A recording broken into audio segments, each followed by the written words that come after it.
Баланың сана сезімін жетілдіру үшін жасалатын тәрбиелік салттың бірі осы ашамайға мінгізу салтанаты болып табылады. Жас бала есі кіріп, 6-7 жасқа келген соң, оған жегет таятап, ашамай істетіп, қамшы өріп, сен азамат болдың деген сенім ұялатып, үйретілген жас тайға әсем ашамай ертеп мінгізіп жүргізеді. Бұл баланың көңілін өсіреді. Басқа балалар алдында мерейі көтеріліп, қуаныш сезімде болады. Тез есейеді.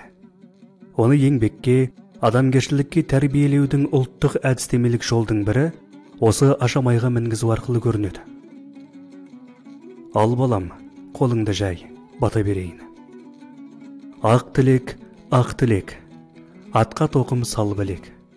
Атқа да жақсы шаба біл, жасынан малды баға біл. Өнеге өнері таба біл, аймағыңа жаға біл. Атқа міндің, ақ жол болсын, әумин.